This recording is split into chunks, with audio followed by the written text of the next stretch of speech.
fully aware of the domestic and international calls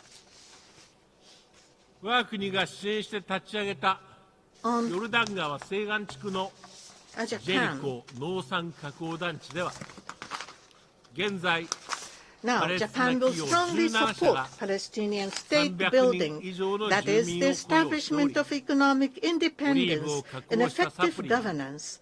Japanese assistance established the Jericho Agro-Industrial Park in the West Bank, and currently 17 Palestinian companies employ more than 300 local people and export value-added products such as supplements, food, and medical products made from processed olives. A state cannot function without highly competent public servants who have a strong sense of duty. To date, Japan has provided training to more than 7,000 Palestinians with the aim of strengthening the capability of public officials over the last 27 years. We will continue to actively support the development of human resources in Palestine to shun any corruption. In promoting these efforts, we will collaborate with our colleagues in Southeast Asia, including Muslim countries such as Indonesia and Malaysia. Japan launched a framework for this 12 years ago in 2013, and has continued to lead ever since. Japan strongly supports the initiative to promote lasting peace and stability across the entire Middle East region by expanding the Abraham Accords. These accords bear the name of the common spiritual ancestor of Jews, Christians, and Muslims. While it is extremely disappointing that progress towards the implementation of the agreement has stalled over the past 2 years, we strongly believe that their value will never be diminished. Madam President, a permanent member of the Security Council is openly making nuclear threats. I am deeply concerned that the threshold for the use of nuclear weapons may be lowered, which would introduce new uncertainties to the effectiveness of nuclear deterrence. We must address the issue of nuclear weapons head-on, squarely.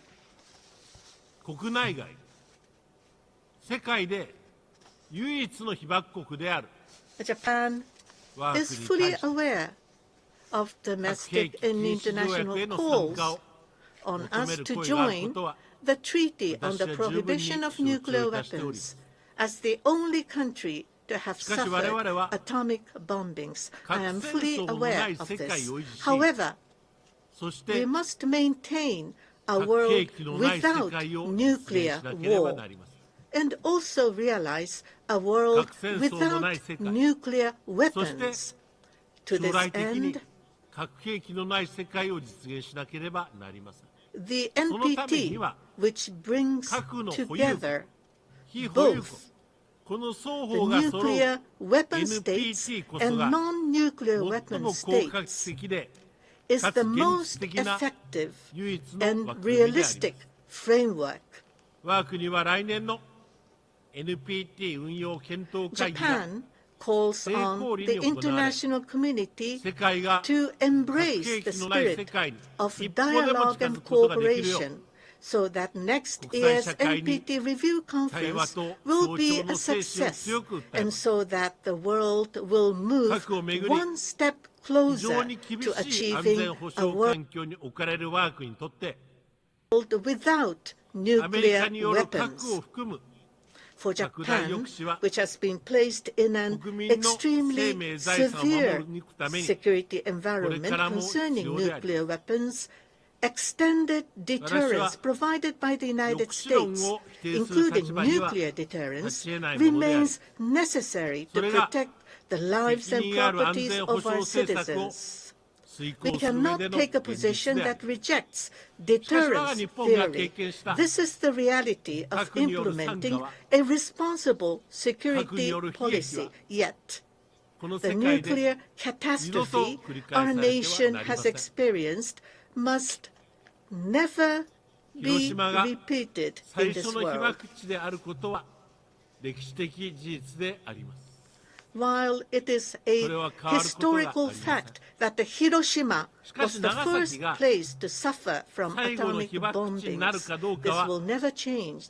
But whether Nagasaki will remain the last place to suffer from atomic bombings depends on the continuous efforts and wisdom of mankind. Many people around the world are likely to associate atomic bombings with the image of the mushroom cloud in the photo taken from the air right after the bombings. But what actually happened beneath that mushroom cloud in Hiroshima and Nagasaki 80 years ago?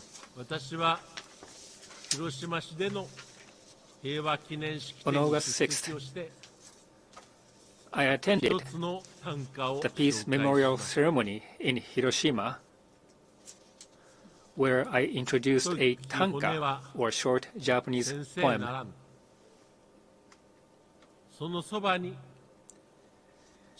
These big bones must be the teachers. Around them, gathering in a circle, little skulls are found. These big bones must be the teachers. Around them, gathering in a circle, little skulls are found. This is a poem written by the poet, Ms. Shinoe Shoda, which is inscribed on the monument of the A-bombed teachers and students of national elementary schools located near the epicenter of the atomic bombing. In the midst of the blazing fire, the students relied desperately on their teachers.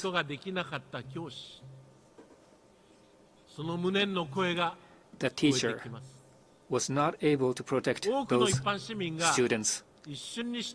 This poem evokes their grief. The lives and the futures of many civilians were lost in an instant.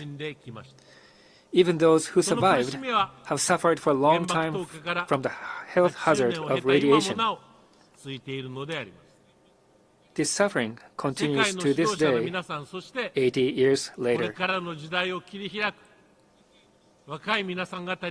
I strongly hope that world leaders, as well as young people who will shape the future, will visit Hiroshima and Nagasaki to understand the realities of the atomic bombings.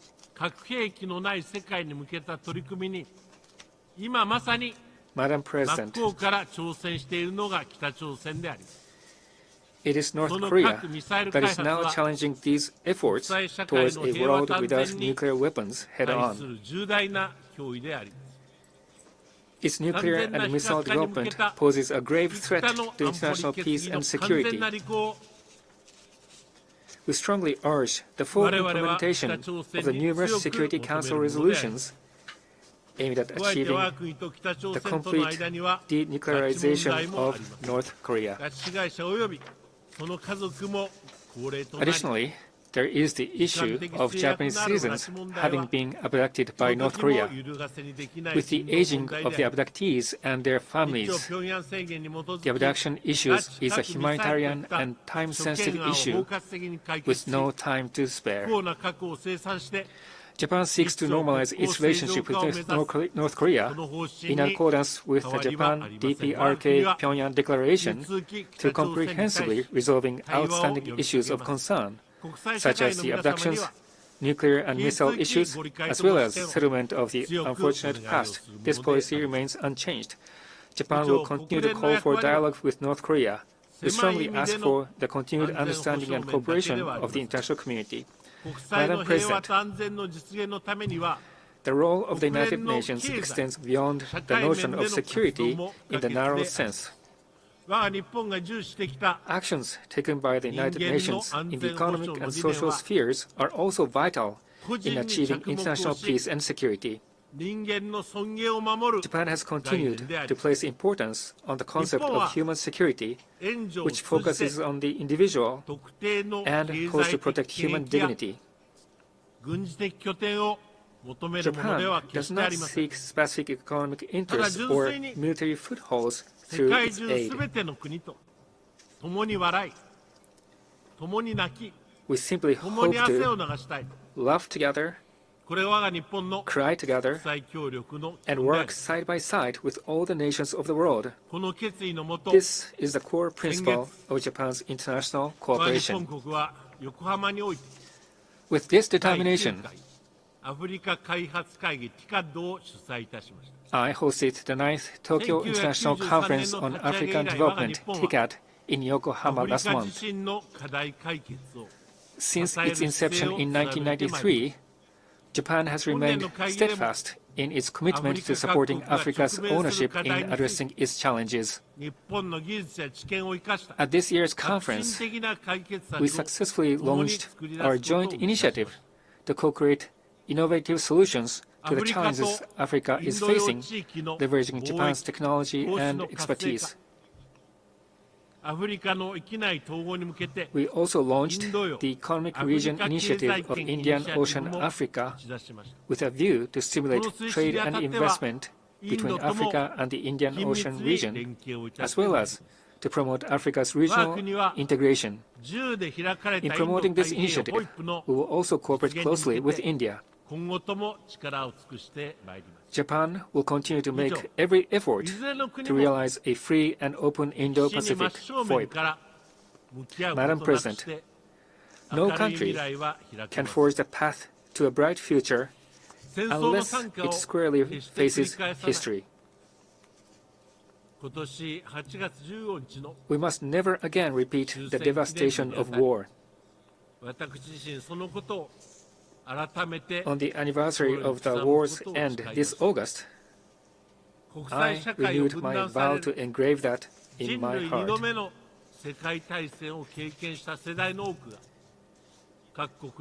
Many of the generation that experienced the Second World War in human history that divided the international community are no longer playing a central role in many countries. The international community is once again heading toward division and confrontation, such as in Ukraine and the Middle East, where many lives are lost every day, and in East Asia, where Japan is located.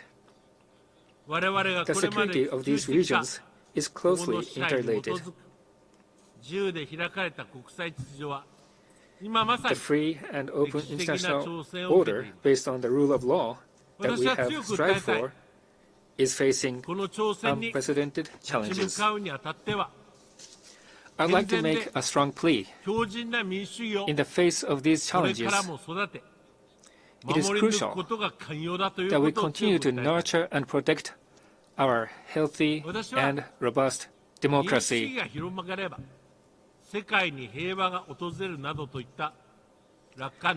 I'm not taking the position that the spread of democracy alone will bring peace to the world.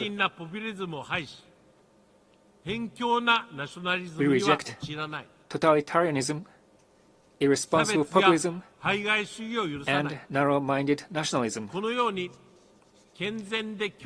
We do not tolerate discrimination or exclusion. I believe that a healthy and robust democracy plays a vital role in maintaining and strengthening a free and open international order and in promoting international peace and security. That is founded on the courage and integrity to squarely face the past, and on fostering a sense of human rights, healthy discourse, including mission-driven journalism, and classical liberalism that values the tolerance of listening humbly to the arguments of others. Madam President, 70 years have passed since the Bandung Conference, which brought Asian and African nations together for the first time to advocate for world peace and cooperation. This was also the first large-scale international conference that Japan participated in since the war ended. The people of Asia showed a spirit of tolerance in accepting Japan after the war. They must have had unfathomable emotional struggles in doing so. Still, supported by the spirit of tolerance and under the pledge never to wage a war again, Japan has been striving to realize everlasting world peace.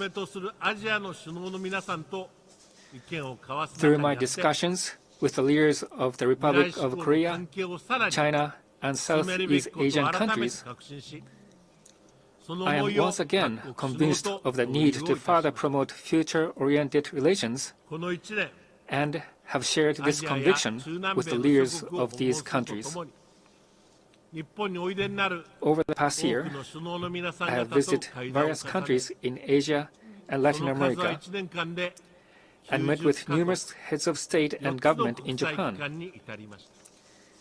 This brings my total of such occasions to 90 countries and 4 international organizations. During these meetings, I often felt that countries around the world consider Japan an essential part of the international community. I hope that Japan will continue to be sought after by the rest of the world. That is my honest wish. Please join us in calling for reform of the Security Council as soon as possible, a world without nuclear war and a world without nuclear weapons, a world that can overcome global challenges together, and solidarity and tolerance, not division and confrontation. Japan will continue to move forward alongside the international community.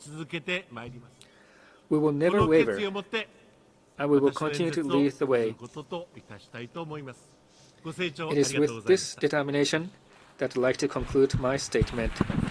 On behalf Thank you of the for Assembly, your attention. I wish to thank the Prime Minister of Japan. On behalf of the Assembly, I wish to thank the Prime Minister of Japan. The Assembly will hear an address by His Excellency Aziz Ashkenaz. The Assembly will hear an address by His Excellency Aziz Ashkenaz, Head of Government of the Kingdom of Morocco.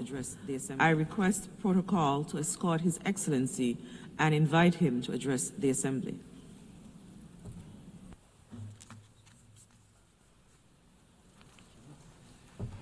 السيدة رئيسة الجمعية العامة السيد الأمين العام للأمم المتحدة أصحاب الجلالة والفخامة Madam President of the General Assembly, Your Excellency Secretary General of the United Nations, Your Majesties and Excellencies, ladies and gentlemen, allow me at the outset to congratulate Her Excellency Annalena Baerbock on her election to the presidency of the 80th session of the UN General Assembly. I wish her, on my behalf and on behalf of the delegation of the Kingdom of Morocco, all success in her endeavor. Allow me also to seize this opportunity to reaffirm our full support to the relentless efforts made by the Secretary General of the United Nations, His Excellency Mr. Antonio Guterres. His leadership remains vital in fighting global challenges. Your Excellency, President of the General Assembly, this session is held as the world is facing a number of challenges that require to adopt a pragmatic approach.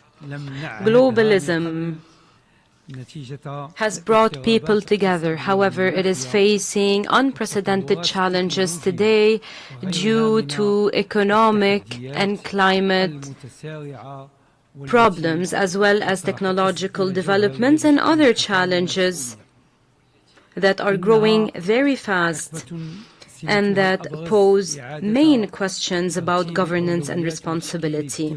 This is an era of reshuffling priorities and international dynamics. For this reason, geopolitical changes need to be assessed the right way if we really want to address challenges.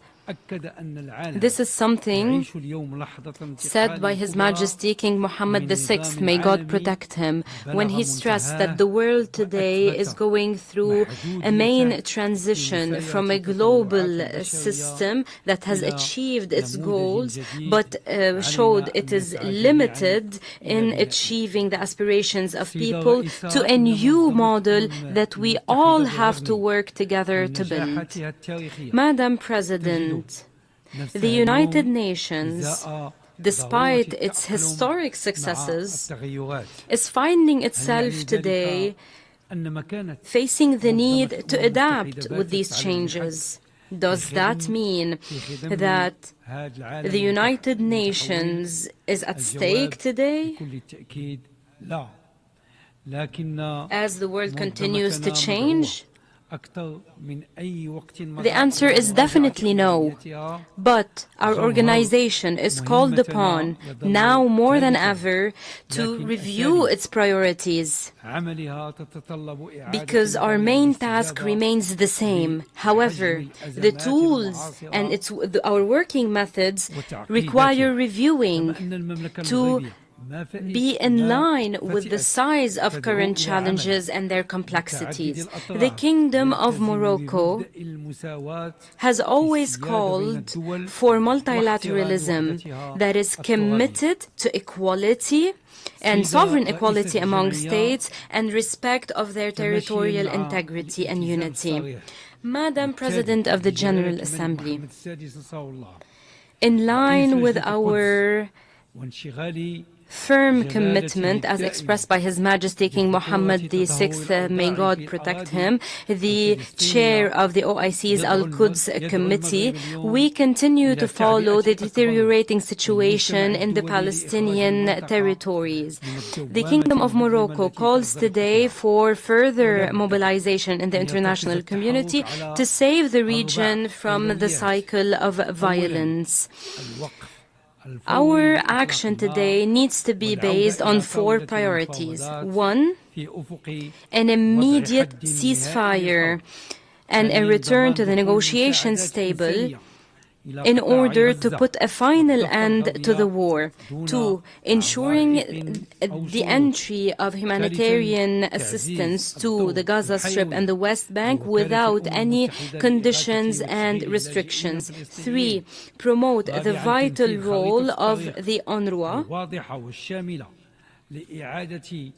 And 4, implement a clear and comprehensive roadmap for reconstruction, the roadmap that was adopted by the Arab Summit under the leadership of the Palestinian Authority and under the sponsorship of the Arab and international world.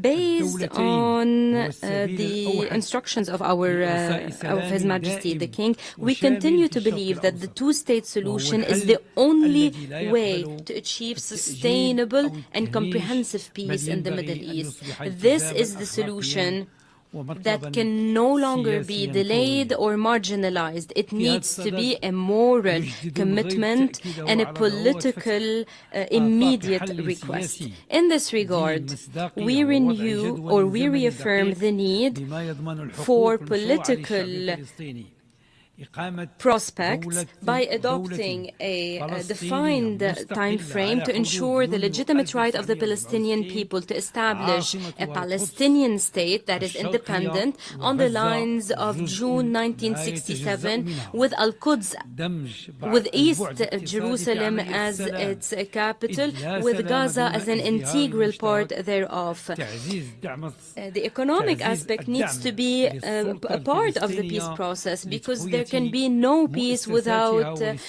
economic development. We need to also promote support to the Palestinian authorities so that it can strengthen its institutions to serve its people and achieve their aspirations.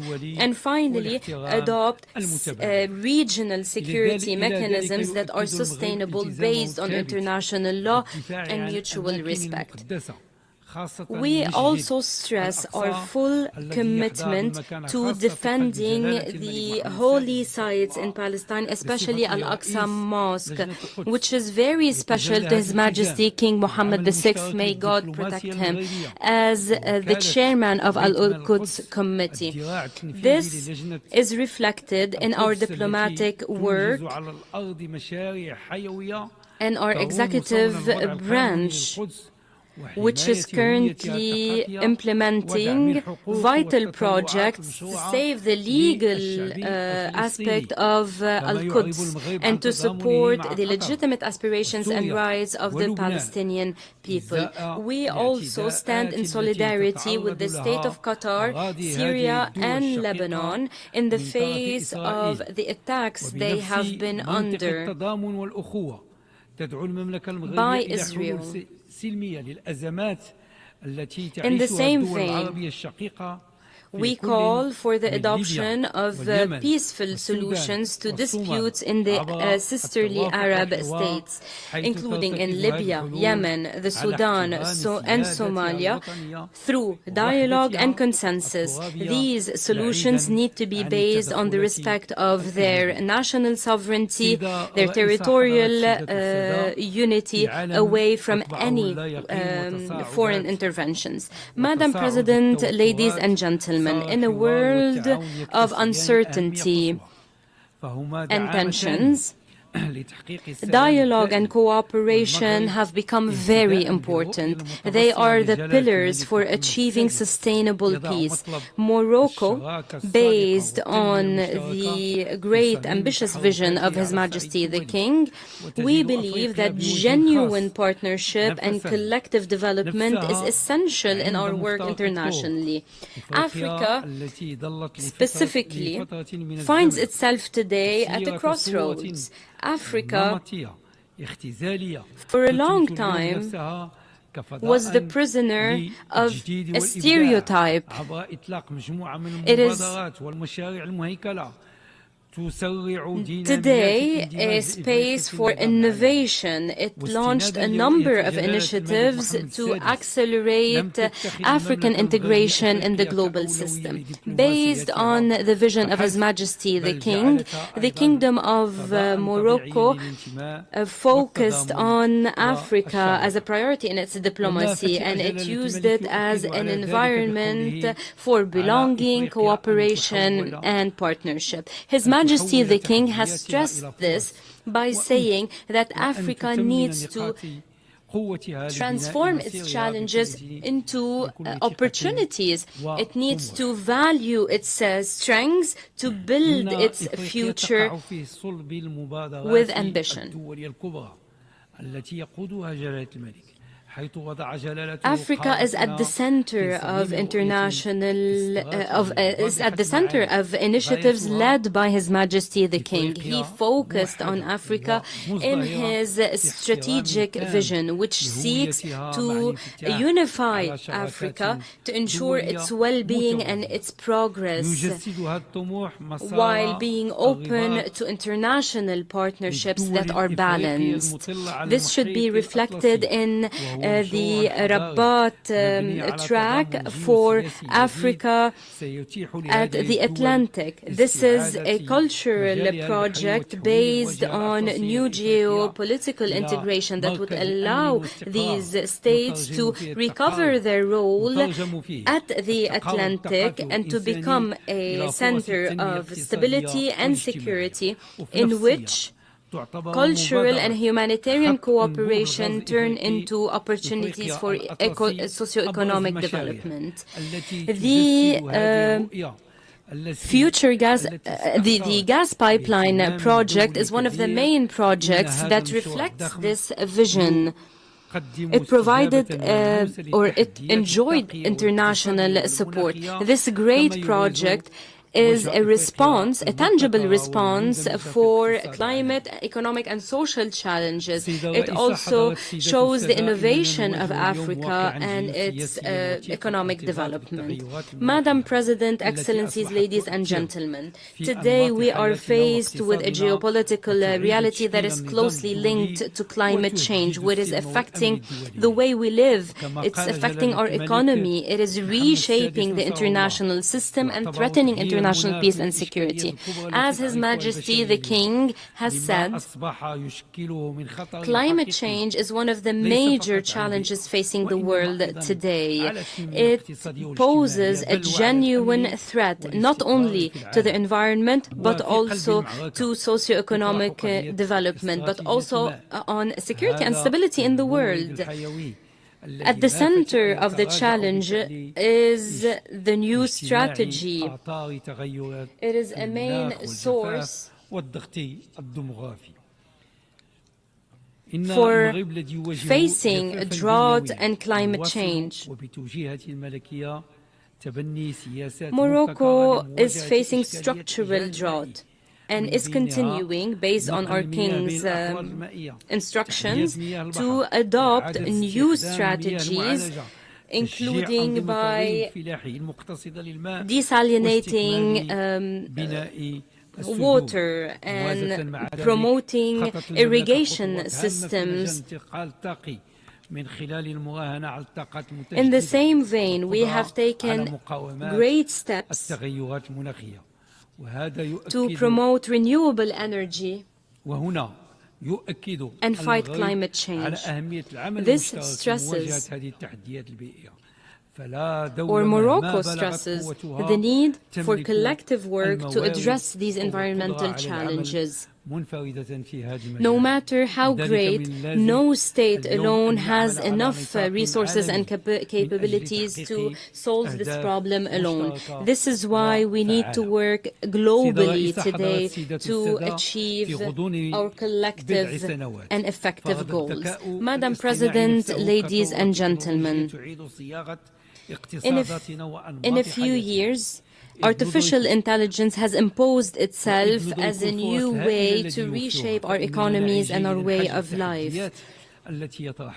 We are aware of the great opportunities it provides. However, we also recognize the great challenges it poses. Artificial intelligence should not become an alternative. It should not lead to marginalization. It should rather promote collective development. The tangible implementation of artificial intelligence is imposed today in a number of sectors, such as health, education, agriculture, and others. This is why we are betting on it today.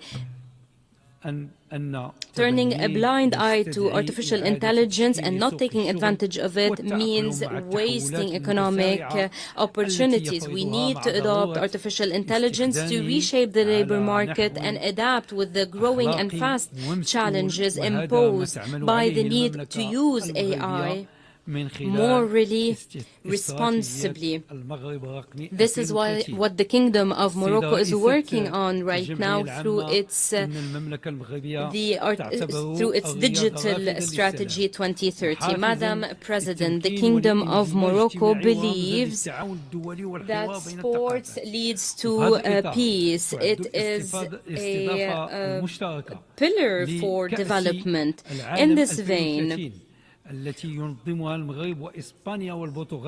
will be hosting we are preparing to host World Cup 2030 with Portugal and Spain. This is a real tool for cultural diplomacy and international openness. And this affects our social, economic, and human development. By organizing the World Cup, the Kingdom of Morocco, under the leadership of His Majesty the King, reaffirms its ability to take on great projects globally and mobilize its infrastructure and capabilities to show the real beautiful face of Africa at the international community. Madam President, the Kingdom of Morocco stresses its full support to the Secretary General of the United Nations and his special envoy, special representative, to find a final solution to the regional dispute on the Sahara. The autonomy initiative is the only solution that is realistic. It is enjoying now growing support at the international level as part of the dynamic launched by His Majesty King Mohammed VI. May God protect him. Based on this belief, His Majesty has stressed in his latest speech that the kingdom seeks to find a consensual solution that is a win-win for everyone to save face of all parties. The world is witness that the Moroccan Sahara issue is now at a historic crossroads. The positions of a majority of member states in this organization now pave the way towards a clear path that says it is high time to turn the page on this conflict in full respect of the sovereignty of Morocco and its territorial integrity. This is the international consensus around the autonomy initiative, and this consensus is growing because 2/3 of the member states of the United Nations consider this initiative as the sole pragmatic and credible basis to settle this dispute. On the ground, everything is clear. The Sahara has become a land full of opportunities because of the development model of the states that was launched by Morocco. And this is why this region has become a strategic platform that serves peace, stability, and collective development. Excellencies, ladies and gentlemen, 8 decades after its establishment, our organization's goals remain essential today more than ever. However, the changes in our world today require us to overcome the concept of crisis management towards building sustainable solutions.